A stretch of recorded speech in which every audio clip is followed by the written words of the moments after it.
서점에 가면 베스트셀러 자리에 조금씩 자리를 차지하며 등장하는 그런 부류가 있습니다. 자기개발서라는 부류.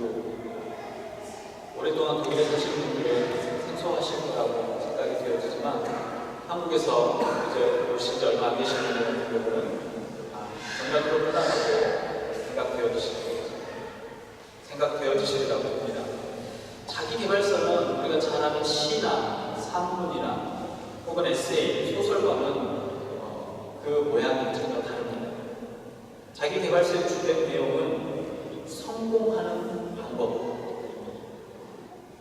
자신의 부족한 부분을 찾아서 보완하고 목적을 향해 실패하지 않도록 설계해 나가는 것입니다. 자신이 잘하는 부분을 더 특별하게 만들어서 다른 이들보다 경쟁력이 있도록 만들어가는 것입니다. 현재의 환경과의 문제를 극복하고 더 나은 미래를 설계할 수 있도록 돕는 책이라고 할 수 있습니다.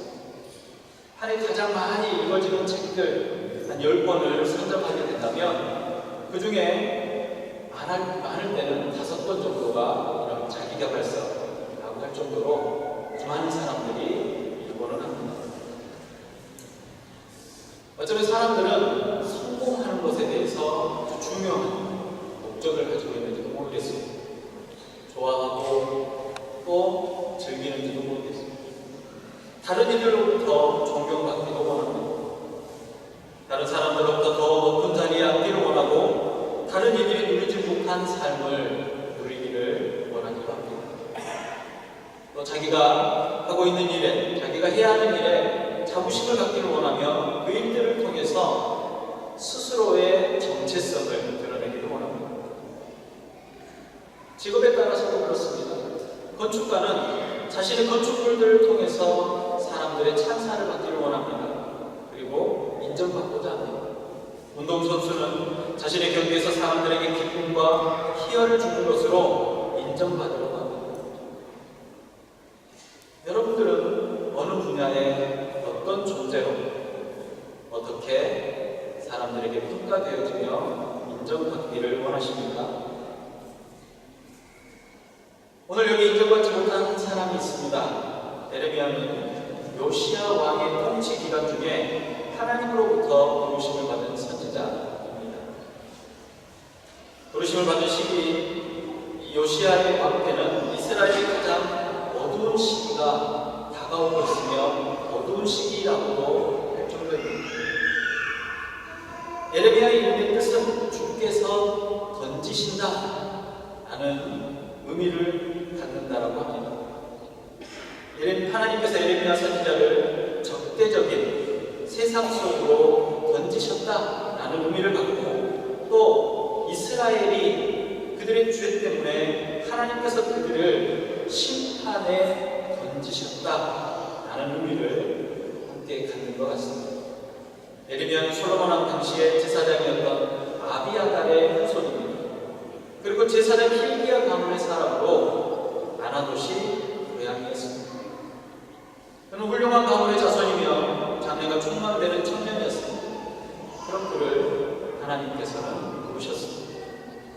당신의 말씀을 전하는 사역자로 선택하고 부르신 것입니다. 전능하신 하나님의 사역자로 부르심을 받았다는 것, 그것은 무한한 영광입니다. 그에게는 어느 누구도 따라올 수 없는 큰 영광이었을 것입니다. 그렇지만 그 삶은 영광스러움과는 관계가 없는 삶이었습니다. 많은 진실한 선지자들이 그랬던 것처럼 에레미야도 사람들로부터 인정을 받거나 환영을 받지 못했습니다. 그에게 하나님이 전하라고 하셨던 메시지는 축복의 메시지가 아니었습니다. 많은 메시지들을 전했지만 그 모든 메시지들이 대부분 저주의 메시지들이었습니다. 예레미야는 요시야 왕 때부터 북쪽으로부터 올 대적의 위협에 대해서 반복적으로 끊임없이 외쳤습니다.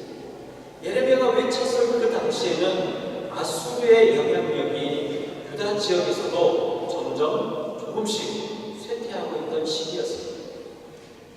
부르심을 받았던 그때 20년이 지난 이후 에레미야가 부르심을 받았던 그 시기로부터 20년이 지난 이후에야 비로소 메소포타미아 지역의 바벨론이 점점 강성해지고 아수르를 지나서 내려오기 시작했습니다.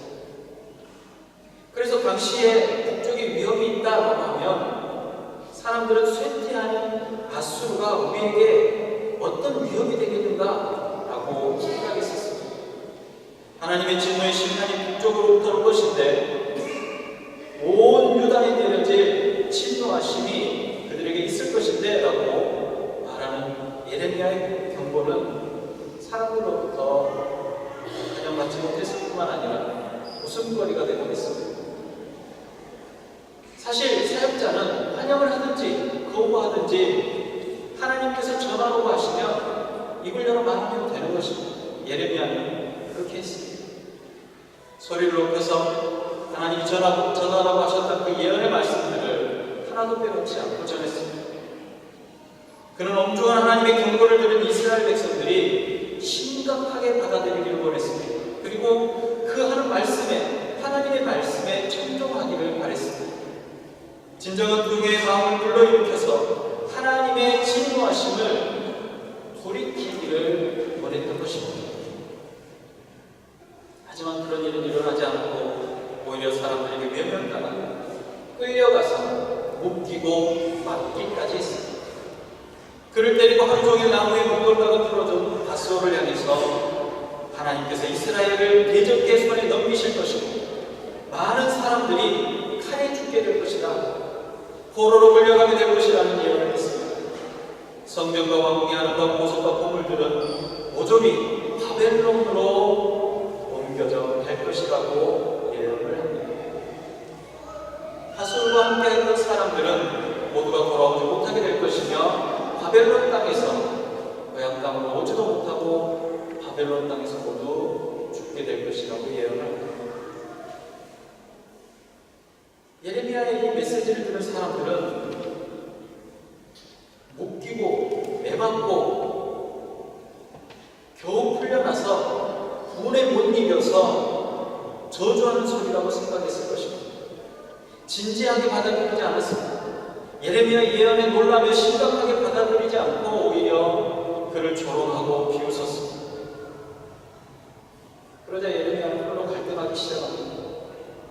하나님의 강권하시고 부르심을 받아서 하나님의 말씀을 전하고 있는데 예언자이며 선지자로 존중받지도 못할 뿐만 아니라 자신이 전하는 그 말, 하나님의 메시지, 진노의 말씀조차도 외면받고 있다는 것입니다. 가만히 생각해 보니까 이것은 하나님의 책임이 있다라는 생각이 들었습니다. 그가 전하는 메시지에 사람들이 변하지 않는 모습을 보면 어쩌면 하나님께서 그들의 심령을 더 강팍하게 내버려 두시는 것인지 아니면 그들이 원래 그런 존재인지 알 수가 없습니다. 만약에 그런 거라면 나로 그냥 내 삶을 살아가도록 두실 것이지 왜 강력하게 설득하셔서 나로 예언하게 하시고 이런 비참한 지경에까지 이르게 하셔서 왜 도대체 나를 이런 지경에까지 몰아가셔서 나로 비참하게 하시는지 알 수가 없다는 것입니다. 사람들은 에레미야의 황당한 이야기들을 어느 때에 비로소 근거 없는 헛소리로 바뀌어질 것인지 궁금해했습니다. 사람들은 에레미야의 소리가 헛소리요, 근거 없는 소리고 정신 나간 소리라고 생각했습니다. 그래서 예레미야가 했던 이야기가 거짓으로 밝혀질 때 그 에레미야 얼굴이 어찌 될 것인지가 더 궁금했습니다. 그래서 어찌되나 보자 하고 조롱하고 있는 것입니다. 그래서 사람들은 예레미야가 외치다 홀로 지쳐서 그만두기를 기다리고 있었습니다. 그런데 오늘 성경에 보면 예레미야에게도 이스라엘에게도 그런 일은 일어나지 않았습니다. 예레미야는 하나님께서 것을 알고 새로운 힘과 이전보다 강력한 의지를 갖게 되어집니다. 처음 부르심을 받았을 때와 마찬가지로 여전히 하나님의 뜻을 전하는 사역자로서의 삶을 살아가도록 하나님께서는 그를 일으켜 세우셨습니다. 사람들의 비웃음과 조롱이 그가 전하던 메시지의 내용을 바꿀 수 없었습니다. 에레미야 선지자가 선포했던 메시지는 에레미야가 선택한 것이 아니었습니다. 하나님께서 그에게 주어서 백성에게 외치라고 했던 하나님의 진노의 메시지였던 것입니다. 에레미야의 갈등과 고민은 연약하고 유약한 인간들, 사람들에게 너무나도 자연스러운 것입니다. 아무리 뛰어난 사역자, 아무리 위대한 사역자라고 할지라도 인간에게 겪게 되는 갈등이며 인간에게 겪게 되는 나약함입니다. 그래서 우리는 종종 하나님을 원망하기도 하고 왜 나에게 이런 일이 일어나는가 하고 실망하기도 하고 좌절하기도 합니다.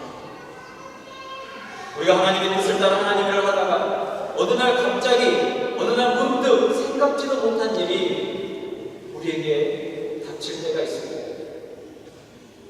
어느 날과 커다란 시련이 다가올 때가 있습니다. 이럴 때 우리는 갈등하지 않을 수 없습니다. 진정한 하나님께서 나를 사용하실 것이 맞는 것입니다.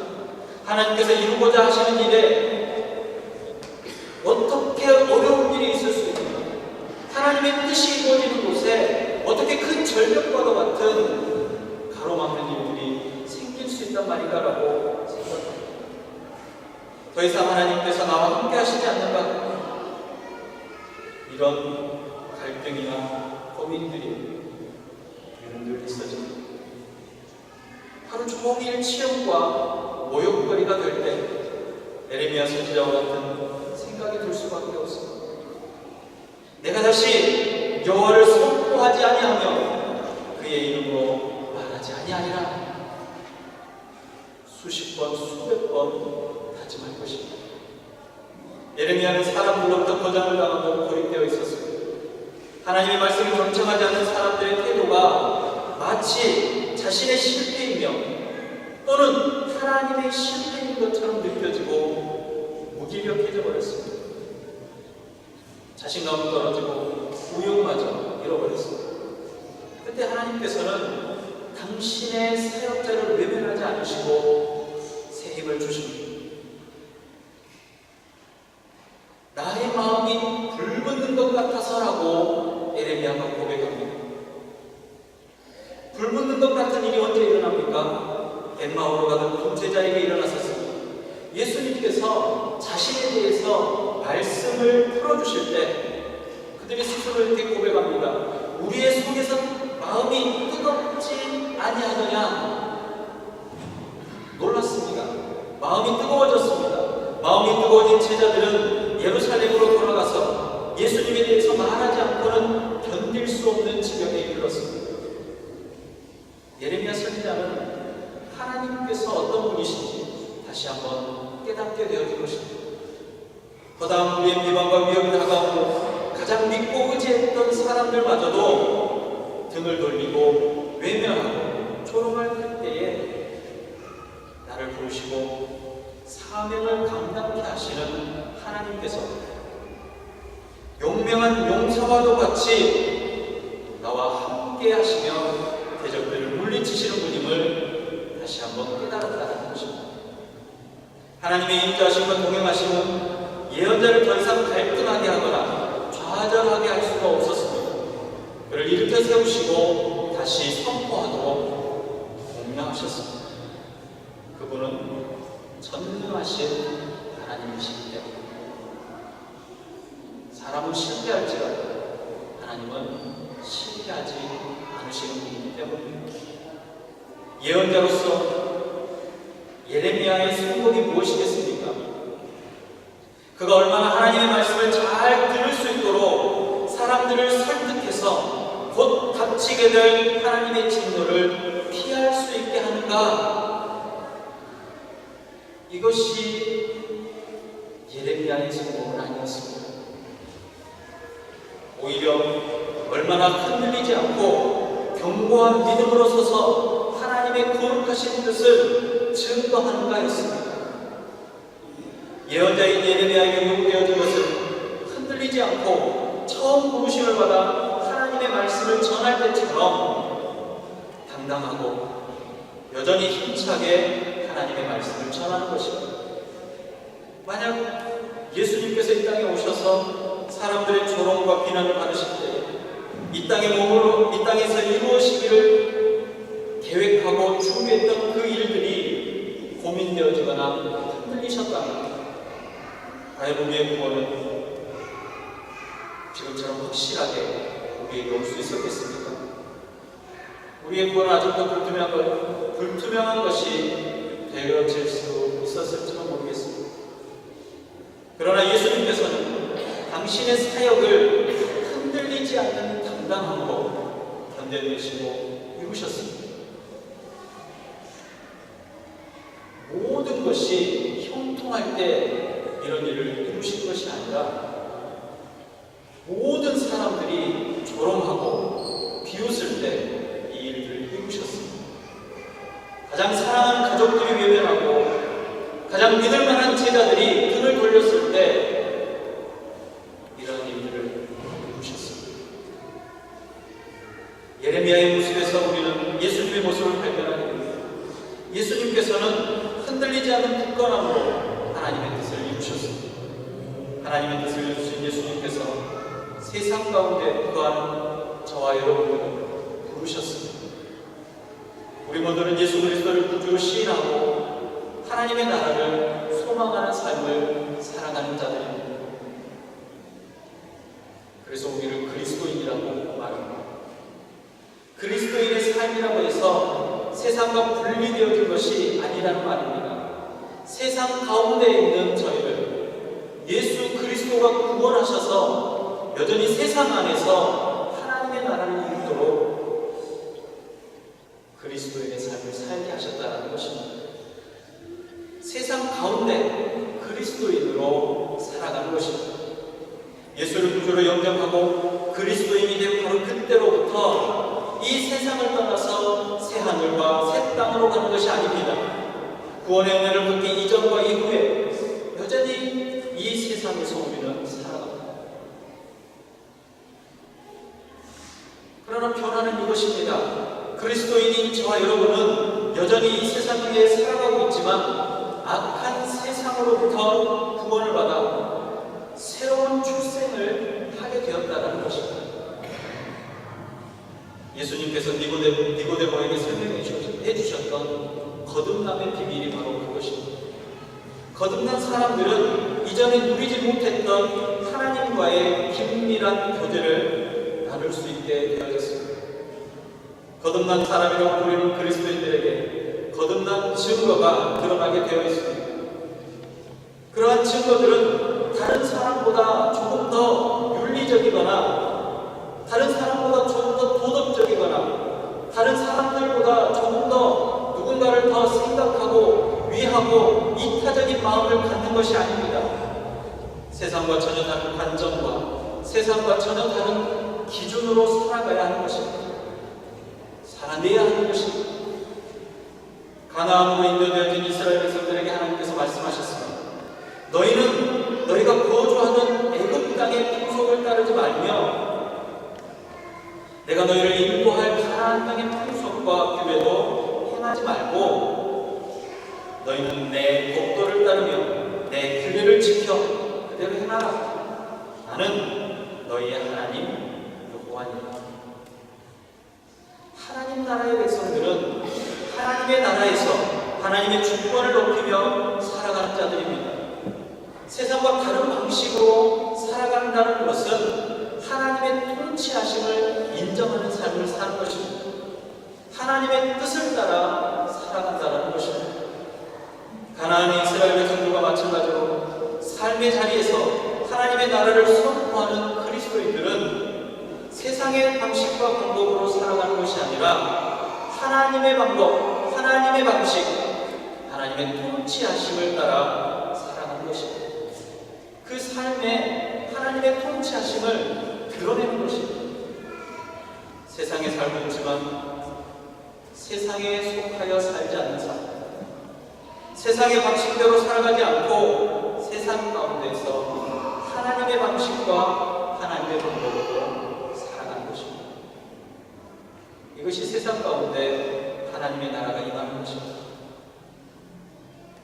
바울은 모든 그리스도인들을 그리스도의 편지라고 표현했습니다. 너희는 우리의 편지라 우리 마음에 썼고 무 사람이 알고 읽은 바라. 너희는 우리로 말미암아 나타난 그리스도의 편지니 이는 먹으로 쓴 것이 아니라 오직 살아계신 하나님의 영으로 쓴 것이며 또 돌판에 쓴 것이 아니요 오직 육의 마음판에 쓴 것이니라.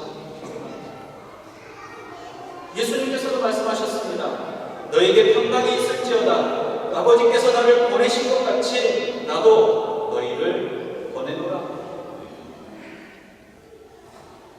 그리스도인들은 세상을 향해 보냄을 받은 자들입니다. 하나님께서 세상을 구원하시기 위해서 예수님을 보내셨던 것처럼 예수님께서는 복음을 전하기 위해서 그리스도인들을 세상 가운데 파송하셨습니다. 이것은 그리스도인들이 이 땅에 존재해야 하는 단 한 가지 유일한 이유입니다. 우리가 하나님의 나라의 백성이 되는 것만이 목적이었다면 어쩌면 우리가 구원을 얻었던 바로 그 순간에 우리는 이 땅의 목적이 모두 달성되었기 때문에 새 하늘과 새 땅으로 이동되어졌을 것입니다. 그러나 우리가 구원을 받았지만 여전히 세상에 거하고 있는 것은 우리에게 중요한 목적이 남아있기 때문입니다. 그리스도인들은 하나님께서 이 땅을 회복하시고 하나님의 나라가 완성될 때까지 하나님의 구원을 위해 삶의 자리자리마다 파송되어지는 선교사들, 선지자들, 예언자들, 사역자들, 하나님의 나라에 속해 있으며 하나님의 뜻을 이루어지기 위해서 특별한 임무를 수행하는 하나님의 선지자들, 예수 그리스도의 십자가를 전하며 아버지와 아들과 성령의 이름으로 세계를 두고 예수님의 말씀을 가르치며 지키게 하는 사명을 받은 자들입니다. 예수의 증인이 된 삶은 아무에게나 주어지지 않습니다. 오직 예수 그리스도 안에 거하며 그를 경험하는 자에게만 주어질 것입니다. 예레미야 선지자는 자신을 비방하고 위협하는 사람들 사이에서 하나님의 강력한 손길을 경험했습니다. 그가 훌륭한 선지자로 남을 수 있었던 이유는 마음이 불붙는 것 같아서 골수에 사무치는 답답하여 견딜 수 없는 경험을 통해서 전능하신 하나님을 만났기 때문입니다. 그래서 그는 흔들리지 않는 사명자로서의 삶을 살아갈 수 있었습니다. 그리고 그가 하나님의 부르심을 받은 그 순간까지 하나님의 뜻을 이루어드리는 사역자로 삶을 살았던 것입니다. 오늘 우리 모두에게 불보는 듯한 하나님의 임재하심이 있으시기를 주님의 이름으로 간절히 바랍니다. 세상 가운데 구별되어진 그리스도인, 사명자, 부르심에 합당한 자로 인정받으시는 여러분들이 되시기를 바랍니다. 이 땅의 삶의 목적이 분명한 사명자임을 잊지 않고 처음 마음이 흔들리지 않고 주님을 기뻐하며 증언하는 자들이 되시기를 바랍니다. 비방과 조롱과 외면과 고립이 우리에게 있을 때 그때 우리는 주님의 임재하심이 너무도 분명함을 깨닫게 될 것입니다. 여러분들 안에 주를 증거하는 것에 사명이 되어 매 순간순간을 그리스도인으로 하나님의 나라를 선포하며 살아가시는 주님의 이름으로 축복합니다. 기도하겠습니다. 사랑의 주님, 우리는 예레미야 선지자보다 출신이 좋은 사람들도 아닙니다. 예레미야 선지자보다 뛰어난 능력의 사역자들도 아닙니다.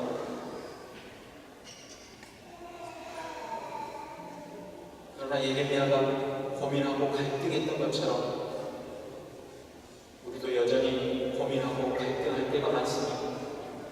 내가 믿는 하나님이 정말 나를 붙드시는가 의심이 될 때도 있습니다. 나를 보내시는 것이 맞는가, 내가 그곳에 있어야 하는지 맞는지 갈등되어지며 고민되어질 때도 있습니다. 그럴 때마다 용맹한 사자처럼 예레미야를 다독였던 하나님, 우리에게도 동일한 은혜를 허락하여 주시옵소서. 우리가 갈등되어지는 순간에, 우리가 의심되어지는 순간에, 우리가 위협을 받는 순간에, 우리가 고립되고 조롱거리가 되고 비방거리가 되는 바로 그 순간에 하나님의 살아계시고 역사하심을 깨달아 알 수 있도록 함께하여 주시옵소서. 보여주시고 동행하여 주시옵소서. 주님의 임재하심이 다시는 그러한 상황에서 돌이키지 아니하며 고민하지 않도록 흔들리지 않는 믿음으로 자리 잡게 하여 주시옵소서. 우리는 예수 그리스도의 보혈의 공로로 부르심을 받아 구원의 은혜를 얻은 그리스도인입니다. 주님, 우리에게 주신 사명을 잊지 않는 그 사명이 끝난 그 순간까지 흔들리지 않게 국간에게 세움받을 수 있는 주의 성도들이 다 되게 하여 주시옵소서. 모든 순간 우리와 동행하시는 예수님의 이름으로